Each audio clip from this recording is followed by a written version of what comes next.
5. 나는 내 사랑 말고는 삶의 다른 이유를 찾지 못했다. 그래서 그것에 매달렸다. 내 사랑에서 오는 것 말고는 아무것도 기대하지 않았고 더 이상 기대하고 싶지도 않았다. 이튿날 내가 그녀를 만나러 갈 채비를 하고 있는데 이모가 날 붙들고는 방금 받았다며 이 편지를 내밀었다. 줄리엣의 극심한 흥분은 의사가 처방해준 약을 먹고 아침녘이 되어서야 가라앉았어요. 제롬에게 제발 부탁이니 앞으로 며칠간은 여기 오지 말라고 해주세요. 줄리엣가 그의 발소리나 목소리를 알아들을 수도 있으니까요. 줄리엣에겐 절대 안정이 필요해요. 줄리엣의 상태로 보아 아무래도 제가 곁에 붙어 있어야 할 것 같아요. 제롬이 떠나기 전에 제가 집에서 그를 맞을 수 없게 되면 제가 그에게 편지를 쓸 거라고 고모님이 전해주세요. 금종력은 오로지 나에게만 내려진 것이었다. 이모도 다른 사람은 누구든 자유롭게 비콜랭덱 초인종을 누를 수 있었다. 이모는 당장 그날 아침에 그곳에 가볼 생각이었다. 내 소리가 들릴 수 있다고? 얼마나 가소로운 핑계인가. 상관없어. 좋아요. 전 안 가겠습니다. 알리사를 당장 만날 수 없어 마음이 많이 아프기는 했다. 하지만 난 만나는 것이 오히려 두려웠다. 그녀가 날 동생을 그 지경으로 만든 원흉으로 여길까봐 두려웠다. 화가 난 그녀를 만나는 것보다는 아예 만나지 않는 것이 견디기가 더 쉬웠다. 하지만 적어도 아벨을 만나보고 싶었다. 그를 찾아가자 하녀가 나에게 이 쪽지를 전했다. 너가 걱정하지 않게 이 쪽지를 남겨. 르하브르에 줄리엣와 너무나 가까운 곳에 머무는 것이 나로서는 견딜 수가 없었어. 어제 저녁 너와 헤어진 직후에 난 사우샘프턴행 배표를 끊었어. 난 남은 방학 기간을 런던에 있는 S의 집에서 보낼 거야. 학교에서 다시 만나도록 하자. 모든 인간적인 도움이 한 번에 나를 피해 달아났다. 나는 나에게 고통스러운 것 외에는 아무것도 남지 않은 르하브르 체류를 더 이상 연장하지 않고 개학 전에 파리로 올라왔다. 나는 주님을 향해 눈길을 돌렸다. 모든 실질적 위안, 모든 은총, 모든 완벽한 은혜가 흘러나오는 그분께로. 나는 내 고통을 그분께 바쳤다. 나는 알리사 역시 그분께 피신했을 거라고 생각했다. 그녀가 기도를 하고 있을 거라는 생각이 내 기도를 고무하고 고양시켰다. 알리사의 편지와 내가 그녀에게 쓴 편지 외에는 아무 사건도 없는 명상과 공부로 점철된 기나긴 시간이 지나갔다. 나는 그녀의 편지를 모두 간직했다. 이제 희미해진 내 기억은 그것에 기댄다. 나는 플랑티의 이모를 통해 처음에는 오로지 그녀만을 통해 르하브르 소식을 접했다. 나는 그녀를 통해 줄리엣의 비통한 상태가 첫 며칠 동안 주변 사람들에게 얼마나 큰 걱정을 끼쳤는지 알았다. 파리로 올라온 지 12틀 만에 드디어 나는 알리사의 편지를 받았다. 내 소중한 제롬, 좀 더 일찍 편지를 보내지 못한 걸 용서해 주어. 우리 가엾은 줄리엣의 상태가 나빠 편지를 쓸 틈조차 거의 없었어. 너가 떠난 이후로 난 그 아이 곁을 거의 떠나지 않았어. 그래서 너에게 우리 소식을 전해달라고 고모한테 부탁했던 거야. 고모가 그렇게 했을 거라고 생각해. 그러니 줄리엣가 3일 전부터 나아지고 있다는 걸 너도 알겠구나. 벌써 주님께 감사드리지만 아직은 감히 기뻐할 수가 없어. 내가 지금까지 여러분에게 거의 이야기한 바 없는 로베르도 나보다 며칠 늦게 파리로 올라왔기 때문에 나에게 누나들 소식을 전해줄 수 있었다. 그녀들 때문에 나는 내 성격의 성향이 자연스럽게 이끄는 것 이상으로 그에게 신경을 썼다. 그가 입학한 농업학교가 그를 자유롭게 내버려 둘 때마다 나는 그를 떠맡았고 그를 즐겁게 해주려고 애를 썼다. 내가 알리사나 이모에게 감히 물어보지 못했던 걸 알아낸 건 그를 통해서였다. 에두아르 테시에르는 부지런히 찾아와 줄리엣의 안부를 물었다. 하지만 로베르가 르하브르를 떠날 때만 해도 그녀가 아직은 그를 맞아들이지 않았다고 했다. 나는 줄리엣가 내가 떠난 이후로 언니 앞에서 무엇으로도 깰 수 없는 고집스러운 침묵을 지켰다는 것도 알아냈다. 그리고 얼마 후 이모를 통해 줄리엣의 약혼, 내가 예감했던 대로 알리사가 곧바로 깨지기를 바랐던 그 약혼을 줄리에트가 자기 입으로 가능한 한 빨리 공표해달라고 요구했다는 것을 알았다.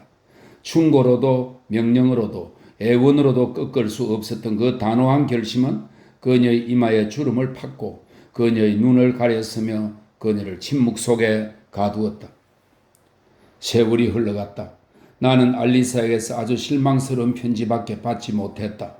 나 역시 그녀에게 뭐라고 써야 할지 알 수 없었다. 짙은 겨울 안개가 나를 휘감았다.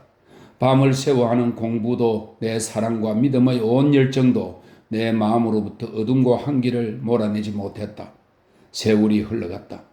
어느 봄날 아침 당시 르하브르에 안 계셨던 이모가 당신에게 온 알리사의 편지를 나에게 전해주었는데 그 내용 중 이 이야기를 이해하는 데 도움을 줄 수 있는 부분을 여기 옮겨본다. 제 순종을 칭찬해 주세요. 고모가 하라신 대로 테시에르 씨를 만나보았어요. 둘이 오랫동안 얘기를 나누었는데 그가 나무랄 데 없는 태도를 보인 건 저도 인정해요. 솔직히 말하자면 이 결혼이 제가 처음에 걱정했던 것만큼 불행하지 않을 수도 있다고 거의 믿게 됐어요. 줄리에트가 그를 사랑하지 않는 건 확실해요. 하지만 한 주 한 주 지내다 보니 저 사람 정도면 사랑받을 자격이 없는 건 아니지 않나 하는 생각이 들어요. 그는 통찰력을 가지고 상황에 대해 얘기하고 줄리에트의 성격에 대해서도 잘못 생각하고 있지 않아요. 하지만 그는 자신이 쏟을 사랑의 효율성에 큰 신뢰감을 갖고 있고 자신의 변함없는 사랑으로 극복하지 못할 것은 없다고 자신하고 있어요. 완전히 반했다는 뜻이죠. 사실 전 제롬이 로베르를 그토록 자상하게 보살펴 주는 걸 알고 크게 감동했어요. 전 그가 오로지 의무감으로 그런다고 생각해요. 로베르의 성격이 그의 성격과는 잘 안 맞거든요. 어쩌면 저를 기쁘게 해주려고 그런지도 모르죠. 하지만 우리가 받아들이는 의무가 힘들면 힘들수록 그것이 영혼을 교육하고 더 높은 곳으로 이끈다는 것을 아마 그도 이미 알았을 거예요. 참 숭고한 생각이죠. 그렇다고 큰 조카 딸을 너무 비웃지 마세요. 왜냐하면 저를 지탱해주고 줄리에트의 결혼을 좋은 일로 여기도록 도와주는 게 이런 생각들이거든요. 고모의 애정어린 배려가 저한테 얼마나 큰 힘이 되는지요. 하지만 제가 불행하다고는 생각하지 마세요. 오히려 그 반대라고 말할 수 있어요. 왜냐하면 줄리에트를 뒤흔들어 놓은 시련이 제 안에서 큰 반향을 일으켰거든요. 제가 잘 이해하지 못한 채 되뇌었던 성경의 말씀. 인간을 믿는 자는 불행하도다라는 말씀의 뜻이 갑자기 명확해졌어요. 전 성경에서 찾아내기 훨씬 전에 제롬이 나에게 보내준 작은 크리스마스 카드에서 그 말씀을 읽었어요. 제롬은 12살이 채 안 됐고 전 막 14살이 되었던 때였죠. 그 카드에는 당시 우리 눈에는 너무나 예뻐 보였던 꽃다발 옆에 코르네의 성경 주석에 따온 그 시구가 있었어요. 이 세상 그 어떤 정복의 매력이 오늘 나를 주님에게로 이끄는가? 인간의 무리를 믿고 의지하는 자는 불행하도다. 고백하자면 전 이것보다는 예레미야의 간결한 시구가 훨씬 좋아요. 아마 그때 제롬은 시구에는 큰 관심 없이 이 카드를 골랐을 거예요. 하지만 그의 편지를 보고 판단하건대 요즘 그의 성향은 제 성향과 많이 비슷해요. 그래서 전 매일 우리 둘 모두를 동시에 그분께 다가가게 해주신 주님께 감사드리고 있어요.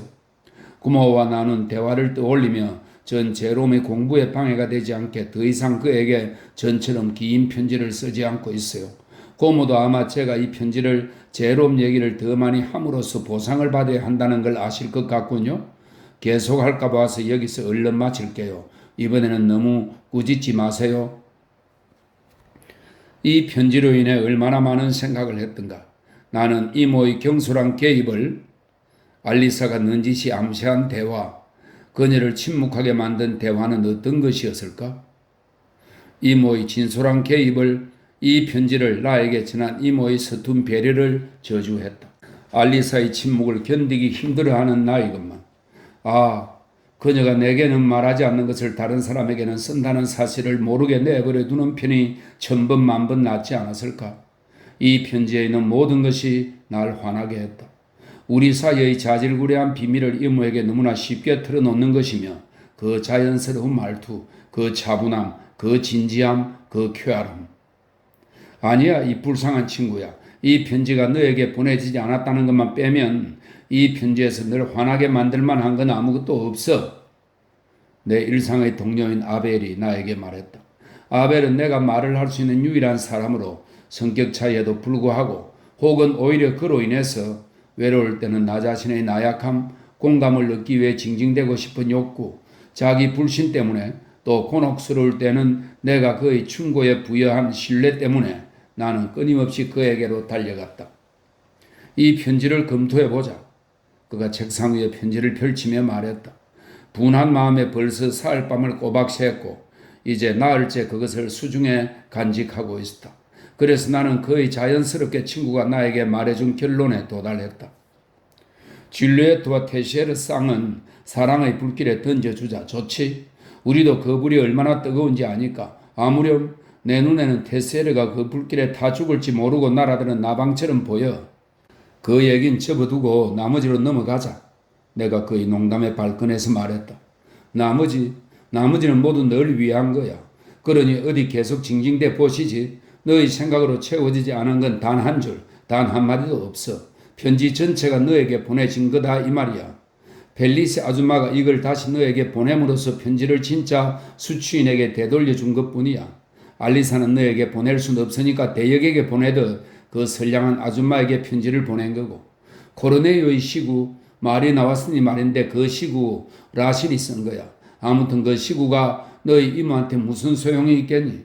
알리사는 너랑 얘기를 나누고 있는 거라니까. 그녀는 이 모든 걸 너한테 말하고 있는 거야. 만약 그녀가 보름 내로 이렇게 길고 편하고 기분 좋은 편지를 너에게 보내지 않으면 넌 멍청이에 지나지 않아.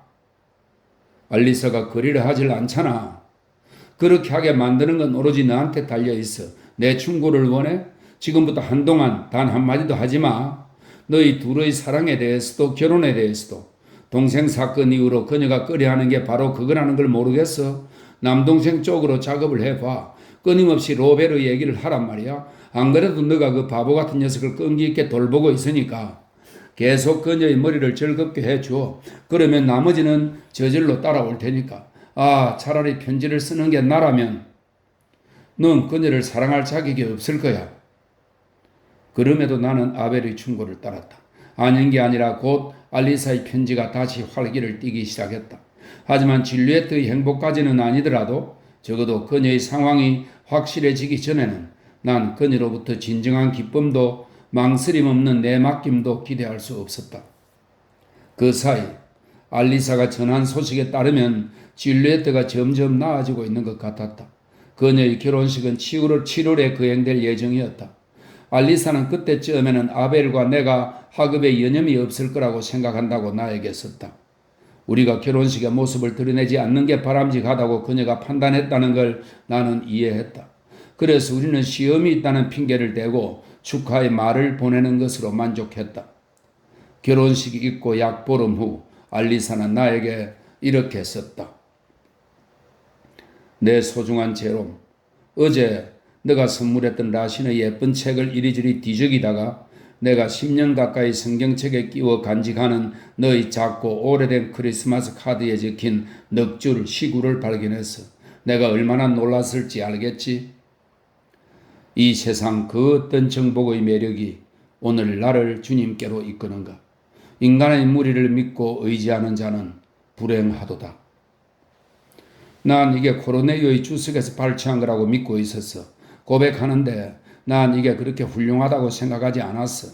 그런데 제4연가를 계속 읽어나가다가 너무나 아름다워서 너에게 꼭 뺏겨 보내고 싶은 절들을 발견했어. 너가 경솔하게도 책 여백에 남겨놓은 이니셜들로 미루어 판단하건대 아마 너도 그것들을 이미 알고 있을 거야. 그래도 상관없어. 내가 그것들을 옮겨 적는 건 내 즐거움을 위해서니까. 그 절들을 내가 발견했다고 생각했는데 알고 보니 너가 나한테 알려준 거라 처음에는 약간 화가 났었어. 하지만 너도 나처럼 그 절들을 좋아했다고 생각하지 얼마나 기쁜지 그 저열한 감정은 자취도 없이 사라졌지. 그 절들을 옮겨 적고 있자니 내가 너와 함께 그것들을 다시 읽는 것 같아. 영원한 지혜의 목소리가 울리며 우리에게 가르친다. 인간의 자식들아, 너희 노고의 열매가 어떤 것이냐? 헛된 영혼들아, 너희 잘못으로 인해 너희 혈관의 가장 순수한 피로 그리도 사들이느냐? 너희를 먹이는 빵이 아니라 너희를 전보다 더한 굶주림에 허덕이게 하는 그림자를. 내가 너희에게 군하는 빵은 천사들의 양식으로 쓰이나니 주님께서 그분의 밀가루로 손수 빚으신다. 너희가 따르는 세상은 그토록 맛있는 빵을 결코 식탁에 올리지 못한다. 나를 따르고자 하는 자에게 내 그것을 주노니 다가오라. 너희 살기를 바라느냐? 들라, 먹으라, 그리고 살아라. 행복하게 사로잡힌 영혼은 당신의 굴레 아래 평온을 찾고 영원히 마르지 않는 생명수로 목을 축인다. 이 물은 누구나 마실 수 있나니 이 물은 모두를 부른다. 그러나 우리는 미친 듯 달려가 진창으로 더러운 샘이나 물이 끊임없이 새는 기만의 물통을 찾는구나. 너무나 아름다워 제론, 너무나 아름다워. 너도 정말 이걸 나만큼 아름답다고 생각하니? 내 판본에 달린 짧은 주석에 따르면 도말 양이 이 성가를 부르는 것을 들은 더 맹트농 부인이 감탄을 금치 못하며 나타나서는 눈물을 흘리면서 곡의 한 부분을 되풀이해서 부르게 했대. 나도 이제 그걸 줄줄 외워 아무리 암송해도 실증이 나질 않아. 이 유일한 슬픔은 이걸 읽어내려가는 너희 목소리를 들어보지 못한 거야. 우리 여행자들로부터는 계속 희소식이 들어오고 있어. 줄리에트가 지독한 더위에도 불구하고 바이온과 비아리치 여행을 얼마나 즐거워했는지는 너도 이미 알 거야. 그 후로 그들은 퐁타라비도 구경하고 부르고스에 묵기도 하고 피레네 산맥을 2번이나 넘었대. 줄리에트가 이번에는 몽체라에서 열광적인 편지를 보내왔어. 바르셀로나에서 열흘 정도 더 머문 다음에 니임으로 돌아갈 생각이래. 아두아르가 포도 수확 준비 때문에 할 일이 많아서 9월이 되기 전에 니임으로 돌아가길 원한대. 아버지와 난 일주일 전부터 퐁게즈마르에서 지내고 있어. 미스 에스버턴이 내일 우리와 합류할 예정이고 로베르는 나흘 후에 내려올 거야. 그 가엾은 아이가 시험에 실패한 건 너도 알 거야. 시험이 어려웠던 게 아니라 시험관이 너무 엉뚱한 질문을 해서 당황했대. 그 아이의 열의에 대해 너가 썼던 편지도 있고 해서 난 로베르가 준비가 안 되어 있다고는 믿을 수 없어. 시험관이 그런 식으로 학생들 골탕 먹이는 걸 즐기는 모양이지. 너가 시험에 합격한 것에 대해서는 축하한다는 말을 할 필요도 없을 것 같아. 왜냐하면 너무나 당연해 보이니까. 난 그 정도로 널 신뢰하고 있어. 제롬, 너희 생각만 하면 내 가슴은 희망으로 부풀어. 전에 얘기했던 공부는 지금 바로 시작할 수 있을 것 같아? 여기 정원에는 변한 게 전혀 없어. 하지만 집은 텅 빈 것 같아. 왜 올해 내가 내려오지 말라고 했는지 너도 이해했을 거야. 그렇지? 난 그 편이 나은 것 같아. 매일 나 자신에게 그렇게 말해. 그 편이 낫다고. 너를 보지도 못하고 이렇게 오랫동안 떨어져 지내는 건 무척 힘들거든. 가끔 난 나도 모르게 너를 찾아. 책을 읽다 문득 고개를 들면 너가 거기 있는 것만 같아. 다시 편지를 쓰고 있어. 지금은 밤이야.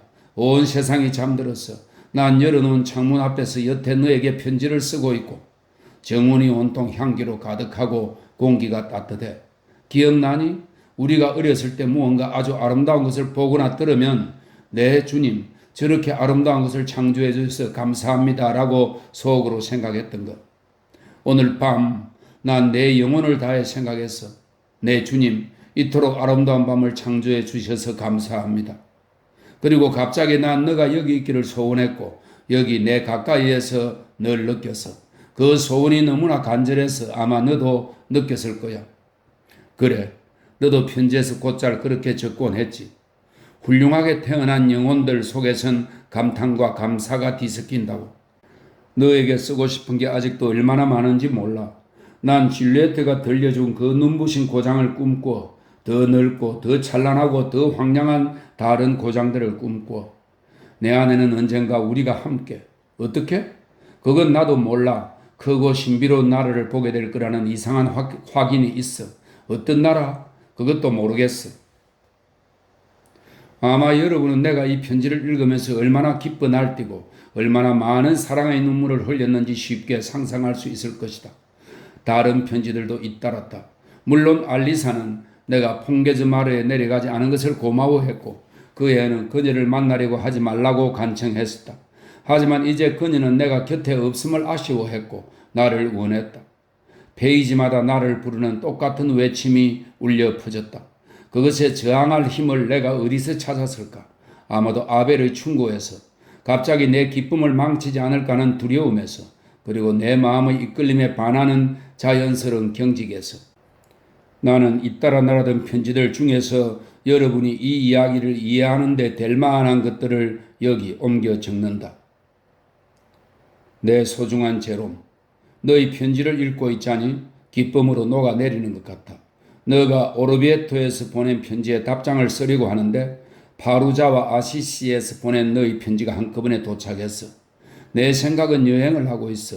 내 몸만 여기 있는 신용을 하고 있고. 사실 난 너와 함께 움브리아의 하얀 길들 위에 있어. 난 너와 함께 아침에 출발하고 완전히 새로운 눈으로 여명을 바라봐. 고르토나의 테라스에서 정말 날 불렀니? 난 너가 날 부르는 소리를 들었어. 아시시 너머의 산에서는 어찌나 목이 말랐던지. 하지만 프란치스코의 수도사가 내민 물 한 잔은 얼마나 시원해 보였던지. 오 제롬, 난 널 통해 모든 것을 봐. 너가 성 프란치스코에 대해 써보낸 것은 얼마나 좋았던지. 맞아. 찾아야 할 것은 정신적 고향이지 결코 생각의 해방이 아니야. 생각의 해방은 가정스러운 오만 없이는 이루어지지 않거든. 반항이 아니라 봉사를 하는 데에 자신의 야망을 품어야 해. 님에서 전해오는 소식이 너무 좋아서 주님께서 나에게 기쁨의 몸을 내맡겨도 좋다고 허락하시는 것만 같아. 올여름의 유일한 걱정거리는 가엾은 아버지의 상태야. 내 딴에는 정성껏 보살펴 드리는데도 늘 슬프셔. 아니 그보다 혼자 계시게 두자마자 늘 슬픔을 되찾으시고 점점 거기서 쉽게 못 벗어나시는 것 같아. 우리를 둘러싼 자연의 모든 기쁨이 그분에게 점점 더 낯선 언어로 말을 해. 더 이상 그것을 들으려고 노력도 안 하셔. 미스 에스버트는 잘 지내셔. 내가 두 분께 너희 편지들을 읽어드렸어. 너희 편지 한 통 한 통은 우리에게 3일 동안 이야기를 나눌 거리를 주어. 그러고 나면 새 편지가 또 도착하고. 로베르는 그제 여기를 떠났어. 그 아이는 남은 방학을 친구 R의 집에서 보낼 거야. 그 친구 아버지가 모범 농장을 경영한대. 분명 여기 우리 생활이 그 애한테는 그리 즐겁진 않겠지. 로베르가 떠나겠다고 말했을 때 난 그 아이 계획을 격려해 줄 수밖에 없었어. 너에게 해주고 싶은 말이 너무 많아. 이렇게 해도 끝이 없는 잡담에 목말랐나 봐. 오늘 밤에는 꿈꾸듯 쓰고 있는데 가끔 우리가 주고받을 무한한 부에 대한 그의 강박적인 느낌만 있을 뿐 더 이상 낱말도 명확한 생각도 떠오르지 않을 때도 있어. 어떻게 우리가 그 여러 달 동안 서로 입을 꾹 다물 수 있었을까? 아마도 겨울 잠을 자고 있었나 봐. 오, 그 끔찍한 침묵의 겨울이 영원히 끝났기를. 늘 되찾은 이후로 삶, 생각, 우리의 영혼, 이 모든 것이 나에겐 아름답고 사랑스럽고 영원히 고갈되지 않을 만큼 풍요로워 보여. 9월 12일 피사에서 보낸 편지 잘 받았어. 여기도 날씨가 눈부시게 좋아. 노르망디가 이토록 아름다워 보인 적은 여태 없었어. 그제는 혼자 발길 닿는 대로 들판을 돌아다니며 아주 긴 산책을 했어. 태양과 기쁨에 흠뻑 취해서 지치기보다는 잔뜩 흥분한 상태로 집에 돌아왔지. 장렬하는 태양 아래 집단 더미들이 어찌나 아름답던지. 굳이 내가 이탈리아에 있다고 상상하지 않아도 모든 게 너무나 경탄스러웠어. 그래 제롬, 자연의 혼란스러운 창가에서 내가 듣고 이해하는 건 너가 말한 대로 기쁨의 권유야. 난 새가 지죽일 때마다 그것을 들어. 꽃향기를 맡을 때마다 그것을 들이마셔. 가슴에 표현할 수 없는 사랑을 가득 담고 성 프란체스코와 함께 오로지 나의 주님하고 되뇌면서 기도의 유일한 형태가 찬미밖에 없다는 것을 이해하게 돼. 하지만 내가 무지한 자매가 될까봐 걱정하지 마. 난 요사이 독서를 많이 했어. 며칠간 비가 내려서 내 예찬을 책 속으로 퇴거시켰다고나 할까? 말브랑슈를 다 읽은 다음에 곧바로 라이프니치의 클라크와의 왕복 서간을 집어들었어. 그리고 좀 쉴 겸 셸리의 천치를 읽었는데 그다지 재미있지는 않았어. 그리고 미모사도 읽었어. 너가 발끈할지도 모르지만 난 우리가 지난 여름에 읽었던 키츠의 오드 4편을 위해서라면 셸리의 그의 전작품과 바이런의 전작품을 내놓겠어. 마찬가지로 보를레르의 소네트 몇 편을 위해서라면 위고의 전작품을 내놓을 거야. 위대한 시인이라는 말은 아무 의미가 없어. 중요한 건 순수한 시인이 되는 거야. 오 제롬, 이 모든 것을 알고 이해하고 사랑하게 해줘서 고마워. 아니 며칠간 제외하는 즐거움을 누리기 위해 너희 여행을 단축하지 마.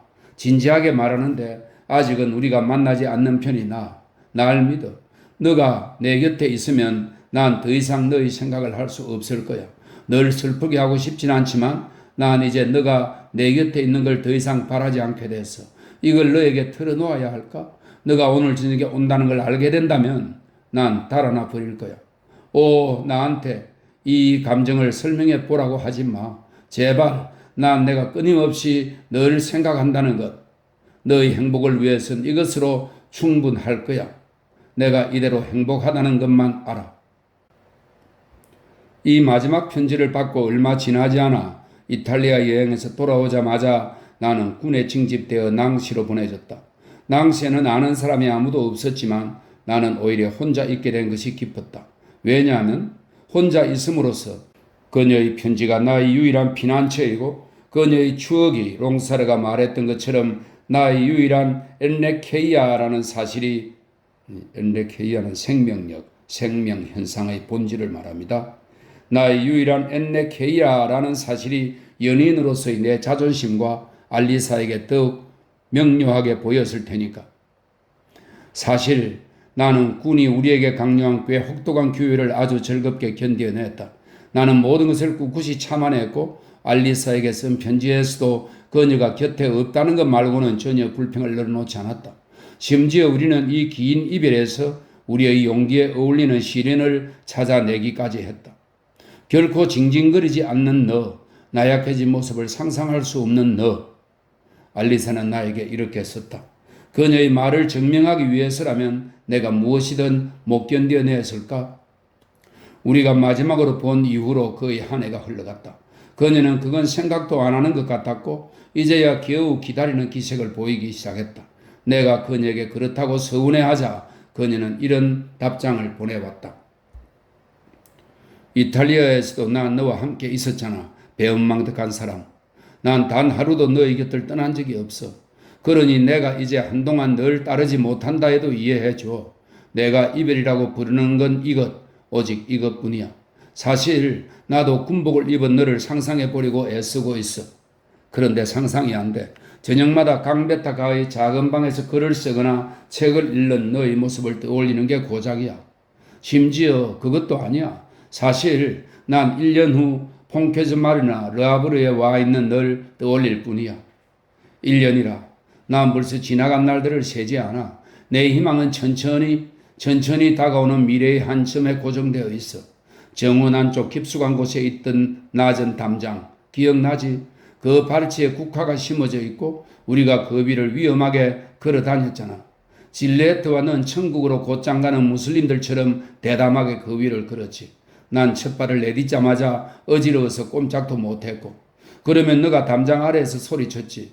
너의 발을 쳐다보지 마. 앞을 보란 말이야. 계속 나아가. 목표에만 집중해. 그러다 결국 넌 담장 반대편 끝으로 올라가서 날 기다렸어. 그러면 난 더 이상 떨리지 않았어. 더는 어지럽지도 않았지. 난 오로지 너만 쳐다봤어. 난 활짝 벌린 너의 품까지 달려갔어. 너에 대한 믿음이 없다면 제롬, 난 어떻게 될까? 너가 강하다고 느끼는 게 나한테는 필요해. 너한테 기대는 게 필요해. 그러니 약해지지 마. 기다림을 까닭없이 연장하면서 일종의 도전으로 또한 불완전한 재회에 대한 두려움 때문에 내가 며칠간의 신년 휴가를 파리에 있는 미스 에스버튼 곁에서 보내는 것으로 우리는 의견 일치를 보았다. 여러분에게 이미 말했다시피 모든 편지를 여기에 옮겨 적고 있지는 않다. 내가 2월 중순에 받은 편지는 다음과 같다. 그제 파리가를 지나다가 너가 나한테 미리 말해주긴 했지만 나로서는 도무지 믿을 수 없었던 아벨의 책이 M 서점의 진열장에 버젓이 전시되어 있는 걸 보고 얼마나 감격했는지 몰라. 난 참을 수가 없었어. 그래서 서점으로 들어갔지.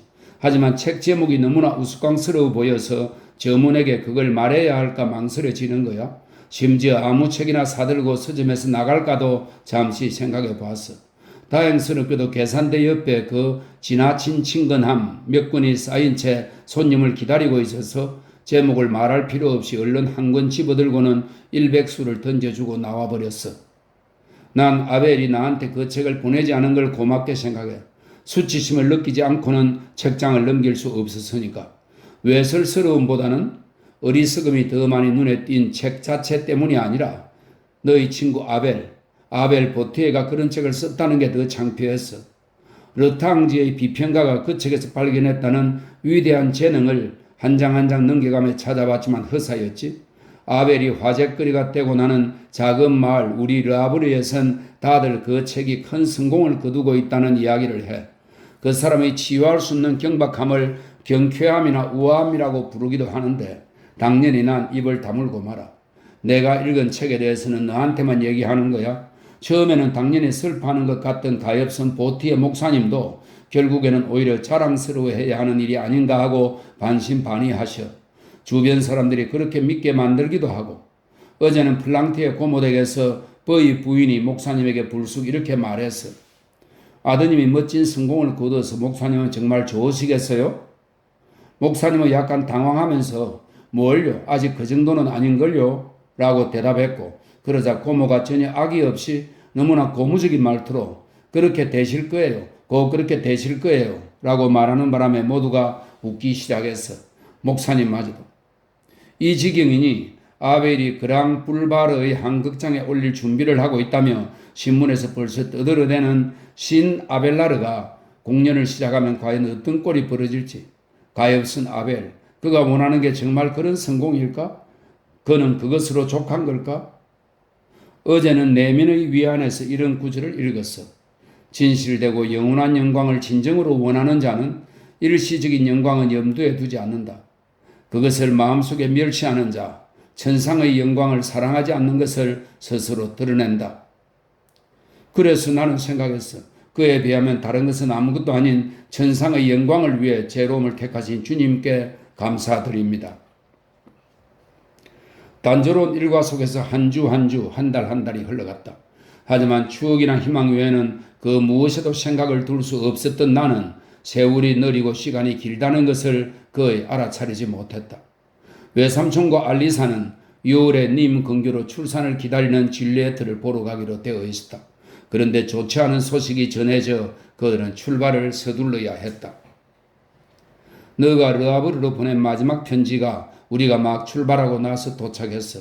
그 편지가 일주일 후에야 이곳에 도착했으니 어찌된 일일까? 일주일 내내 온전치 못한 내 마음은 얼어붙고 의심에 가득 찬 채 오그라들었어. 오 제롬, 난 너와 함께할 때만 진정 나이고 나 이상이야. 줄리에트는 다시 좋아졌어. 이제나 저제나 해산을 기다리고 있는데 크게 불안하지는 않아. 오늘 아침 내가 너에게 편지를 쓰고 있다는 걸 그 애도 알아. 우리가 애굽이브에 도착한 다음 날 줄리에트가 제롬은 어떻게 지내? 아직도 언니한테 편지 써? 하고 물었어. 거짓말을 할 수 없어서 사실대로 말해줬더니 다음에 오빠한테 편지 쓸 때 말이야. 그러고는 잠시 망설이더니 아주 부드럽게 웃으며 말해줘. 내가 다 나았다고 라고 말했어. 난 늘 쾌활한 그의 편지를 읽으면서 그 아이가 행복한 것처럼 연극을 하는 것은 아닌지, 그 연극에 속아 스스로 빠져드는 것은 아닌지 약간 걱정이 되곤 했어. 지금 그 아이가 행복으로 삼는 건 그 애가 꿈꿨던 것, 그 애의 행복이 걸려 있는 것처럼 보였던 것과는 너무나 달라. 아, 사람들이 행복이라 부르는 것은 우리 영혼과 얼마나 가까운 것인지 외부에서 그것을 구성하는 것처럼 보이는 요소들은 정말이지 조금도 중요하지 않아. 내가 황무지를 혼자 거닐며 했던 이런저런 성찰들은 그냥 생략할게. 그곳을 거닐면서 나를 가장 놀라게 한 건 더 이상 즐거운 느낌이 들지 않는다는 거였어. 줄리에트의 행복이 날 충족시켜 줘야 마땅한데도 왜 내 마음은 도무지 막아낼 수 없는 이 이해 못할 우수에 빠져드는 걸까? 내가 느끼는, 적어도 내 두 눈으로 보고 있는 이 고장의 아름다움조차 이 설명할 수 없는 슬픔을 더 짙게 만들어. 너가 이탈리아에서 편지를 써 보낼 때는 난 너를 통해 모든 것을 볼 줄 알았어. 그런데 지금은 내가 너 없이 바라보는 이 모든 것을 너에게서 빼앗은 것만 같아. 요컨대 퐁게즈마르와 르아브르에서는 비오는 날들에 대비해 우수에 대한 저항력을 길렀어. 그런데 여기서는 그 저항력이 더 이상 통하질 않아. 그 힘을 써먹을 수 없다는 느낌 때문에 불안해. 이고장 사람들의 요란한 웃음소리를 들으면 짜증이 나. 어쩌면 내가 그들만큼 요란스럽지 않은 걸 그냥 슬프다라고 부르는 걸지도 몰라.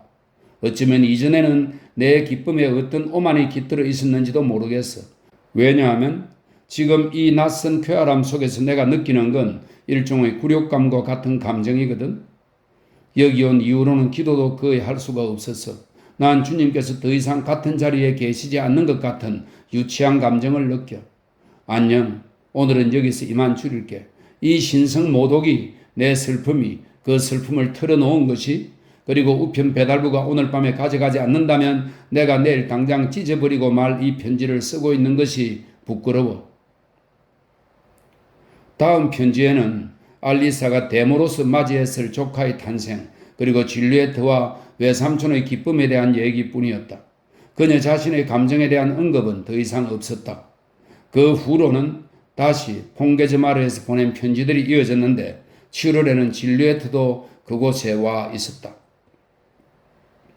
에두아르와 줄리에트는 오늘 아침에 이곳을 떠났어.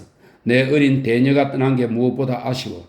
6개월 후에 다시 보게 될 때는 더 이상 그 아이의 몸짓들을 알아보지 못하게 될 거야. 그 사이 그 아이가 지어내는 몸짓을 거의 하나도 빼놓지 않고 지켜봤거든. 아이들의 성장은 언제나 신비롭고 놀라워.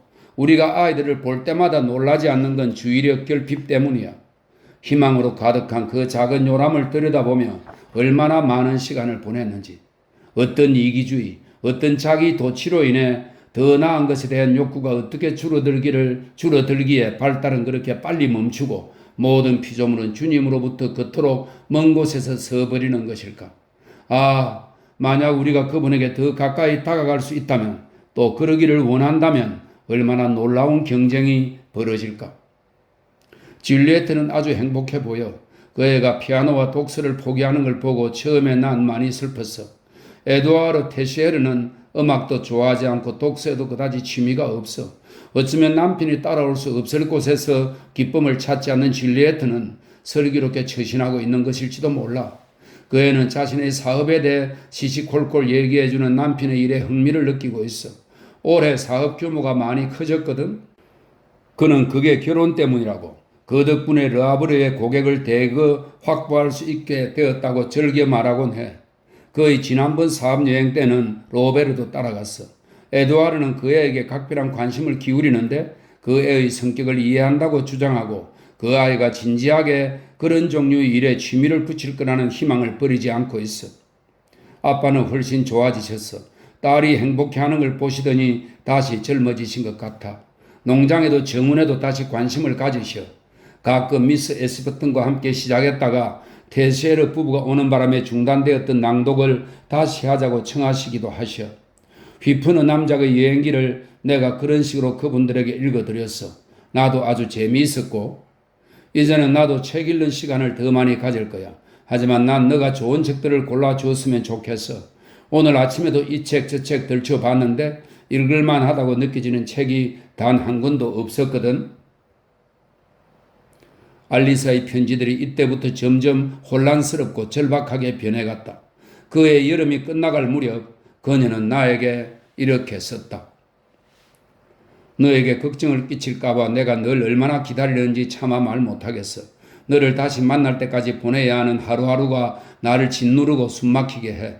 아직도 2달, 나에게는 그 2달이 이미 너와 떨어져 보낸 그 모든 세월보다 더 길어 보여. 기다림을 잊기 위해 내가 시도하는 모든 게 가소로울 만큼 일시적으로 보이고 그 무엇에도 마음을 못 두겠어. 독서는 효력도 매력도 없고 산책도 그저 그렇고 자연 전체가 초라해 보이고 퇴색한 정원은 향기도 없어. 늘 끊임없이 너 자신으로부터 끄집어내는, 늘 피곤하게 만들고 너의 나날을 후딱 지나가게 하고 밤이면 피곤해지는 늘 금방 깊은 잠에 빠뜨리는 너의 고역. 너가 선택하지 않은 의무적인 훈련이 난 부러워. 군사훈련에 대한 너의 감동적인 묘사가 내내 날 따라다녔어. 잠을 잘 못 잔 요 며칠 동안 난 밤마다 기상나팔 소리에 몇 번이나 소스라쳐 깨어나곤 했어. 정말로 난 그 소리를 들었어. 난 너가 말한 그런 종류의 도취, 그 아침의 환희, 그 아찔한 현기증을 너무나 잘 상상할 수 있어. 새벽의 얼어붙은 찬란함 속에서 말제빌 고원은 정말 아름다울 거야. 얼마 전부터 몸이 좀 안 좋아. 전혀 심각한 건 아니고 다만 내가 늘 약간 지나칠 정도로 간절하게 기다리는 것 같아. 그로부터 6주 후. 이게 내 마지막 편지야, 제롬. 너가 돌아오는 날짜가 아직 확정되지 않았다 하더라도 아주 많이 늦어지지는 않을 테니까. 그래서 더 이상 너에게 편지를 쓸 수는 없을 거야. 폰계저 마을에서 너와 재회하고 싶었지만 그 사이 날씨가 안 좋아졌어. 날이 무척 추워서 아빠는 도시로 돌아가자는 말밖에 안 하셔. 이제 줄리에트도 로베르도 없으니 늘 우리 집에 묵게 할 수도 있겠지만 아무래도 늘 맞아들이며 행복해 하실 벨리시 고모에게 짐을 푸는 편이 낫겠어. 우리가 다시 만날 날이 다가옴에 따라 내 기다림이 점점 더 불안한 마음으로 변해가고 있어. 이건 거의 두려움이야. 너가 오기를 그토록 소원했는데 지금은 그걸 두려워하는 것 같아. 난 더 이상 그 생각을 하지 않으려고 노력해. 난 너가 누르는 초인종 소리, 청계를 올라오는 너의 발소리를 상상해. 그러면 내 심장이 박동을 멈춰 날 아프게 해. 내가 너에게 말을 걸 수 있을 거라고는 기대하지 마. 나는 거기서 지나온 내 삶이 끝나는 걸 느껴. 그 너머로는 아무것도 안 보여. 내 삶이 멈춰. 나흘 후, 다시 말해 내가 제대하기 일주일 전 나는 또다시 짤막한 편지 한 통을 받았다. 제롬, 너희 르하브르 체류와 우리 첫 재회의 기간을 지나치게 늘리려 들지는 말자는 너희 말에 전적으로 동의해. 우리가 이미 편지로 주고받은 것 외에 할 말이 또 뭐가 있겠어? 그러니 학교 등록 때문에 당장 28일에 파리로 올라가야 한다면 조금도 망설이지 마. 우리에게 이틀의 시간밖에 없는 것을 애석해하지도 말고 우리에겐 앞으로 평생이라는 시간이 있으니까.